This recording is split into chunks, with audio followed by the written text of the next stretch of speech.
Oh, how about this? I'm going to break your bodies, hollow out your minds, and rebuild you as my pets. With what? Your special brain powers? Welcome to Mojo Plays, and today we're counting down our picks for the boss fights in modern gaming that really drop the bar. Miranda sent you to slow me down? You're pathetic. Before we begin, we publish new content all week long, so be sure to subscribe and ring the bell to get notified about our latest videos. Azrak and Witch. Doom, the Dark Ages. Kill him. Avenge your god. As much as we love ripping and tearing as the Doomslayer, we can't help but feel severely underwhelmed when it comes to this final encounter with the demonic prince. High off taking down Doom's version of Cthulhu, we expected something epic to round out the Slayer's time shooting shit up in the Middle Ages. Alas, this tag team final bout is a major letdown.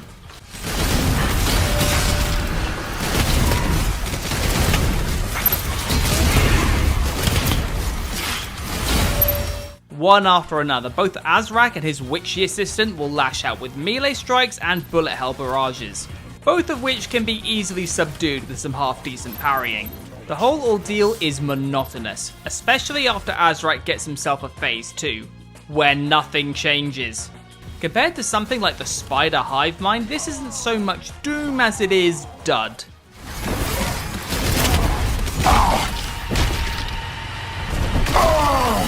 Tyreen the Destroyer, Borderlands 3.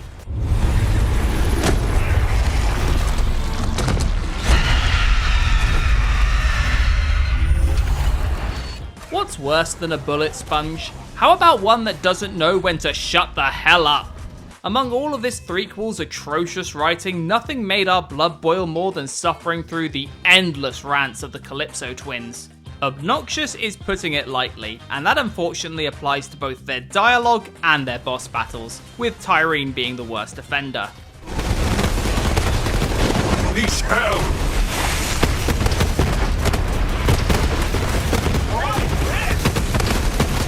Turns out she doesn't just inherit the Destroyer's title, but also the same agonizing, repetitive gameplay loop, as it takes forever to do any real damage, no matter what guns you're rocking. And yes, even when getting bludgeoned with bullets, she still doesn't shut up.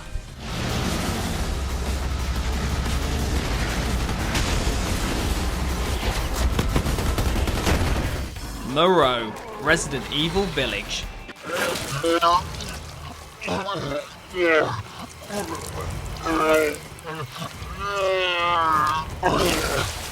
It's not that we hate this villain on a conceptual level. As one of the Four Lords, Moreau encapsulates the undersea monster trope rather well. Dare we say the portion of his boss fight where he acts as an environmental hazard is actually decent. It's just when you have to fight him on dry land that it all falls apart.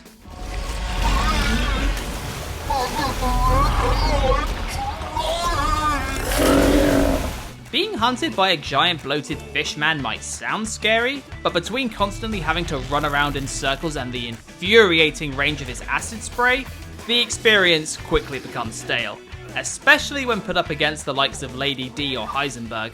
Oh, damn you!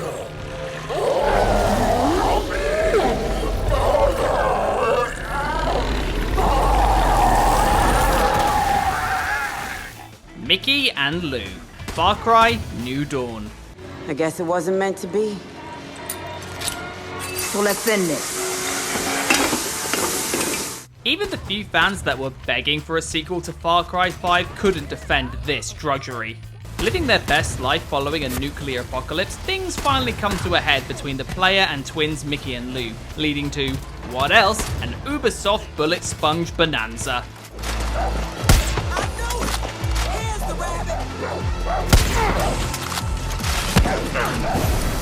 Despite being the furthest thing from heavily armoured, both sisters are able to withstand near endless gunfire, made all the worse by how you have to also deal with their minions and pursue them all over the map.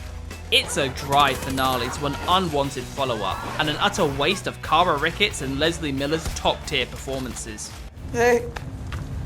Hey! Do not die first! You do not get to die first! I'm the oldest! I go first! God damn it! Godskin Duo, Elden Ring.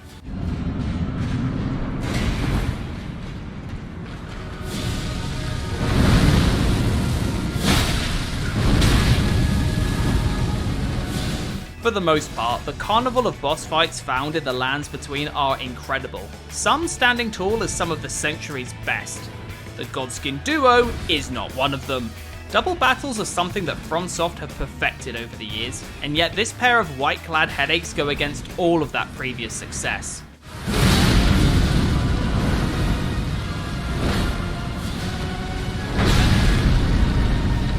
Both the Godskin Apostle and Godskin Noble maintain their attacks from their individual boss fights, but in no way work in tandem.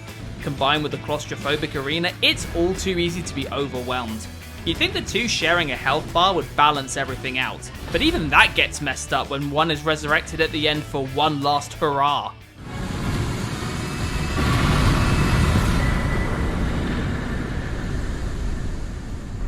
Archdemon Razakael, Dragon Age, the Veil Guard.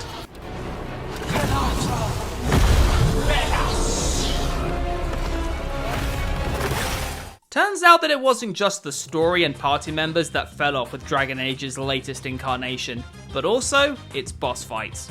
Both Origins and Inquisition nailed the threat and awe of what an Archdemon could be. And then there's Veilguard.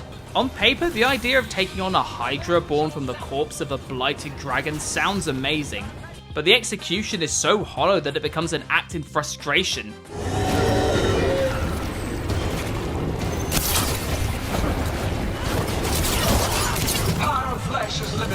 Each of the three heads will lash out one after another, giving you a small window to pile on the damage. It's painfully simple, yet also sure given how bulky its collective health pool is. Veilguard has plenty of low points, and this is certainly one of them.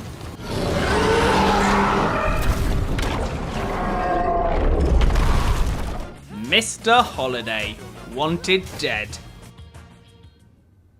Detective Stone, this time you won't be saved by the bell. The clunky controls, abominable camera, and failed homage to the games of the 7th generation ensured that Wanted Dead crashed and burned upon arrival. And the same can be said for its bosses. While they each suffer from the same issues, we're going with Mr. Holiday because, well, there's two of them. There's no joy to be found in any of the hacking and slashing here.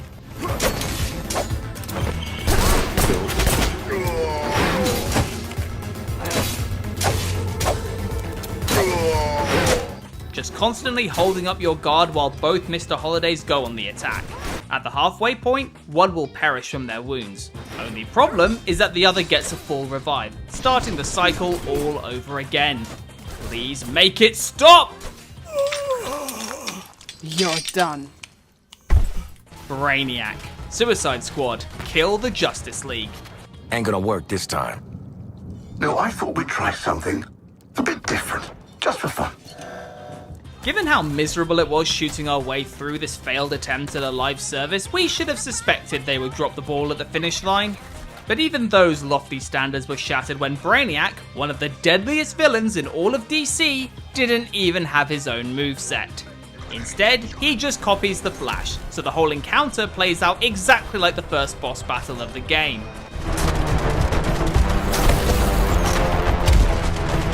What's the matter? Fight not going as well as you hoped. It's so cookie cutter, so lazy that any hope the game may have had about inspiring players to try out the endgame was instantly dashed. The fact they wanted us to fight the same boss another 12 times is laughable. My projections predicted something akin to this. The Candleman, the Lord of the Rings, Gollum. You fool, you utter fool! What have you done? This game fails on every fundamental level. Is it really any surprise that its final boss is so terrible it can barely be considered a fight? As per standard fare, the game has us platforming and stealthing our way through the stage, all the while the Candleman randomly fires out with arrows from above.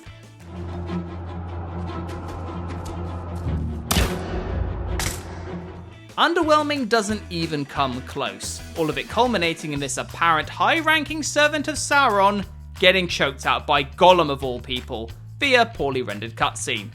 This was just another layer onto the Mordor-sized crap cake, cementing it as one of the worst games ever made.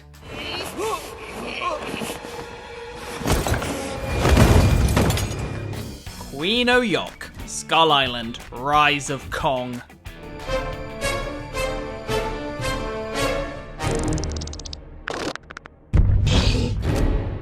Every boss in this game is flat out terrible, the same way that the gameplay is flat out terrible. While you have the option to glitch through most of the levels by speeding past every enemy, you're unfortunately locked in when it comes to the bosses, the worst among them being this giant spider. Why? Because instead of simply being a typical punch-out with a poorly designed creature, this arachnid has the nasty tendency to leap onto the ceiling, forcing you to make use of Kong's terrible throwing mechanics.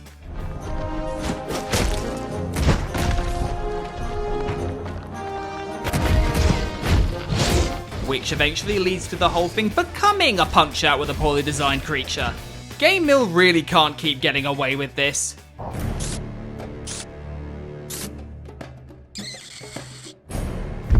Which of these boss battles made you long for the golden years of gaming?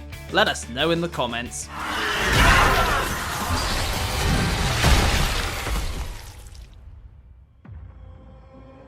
I command the Horde.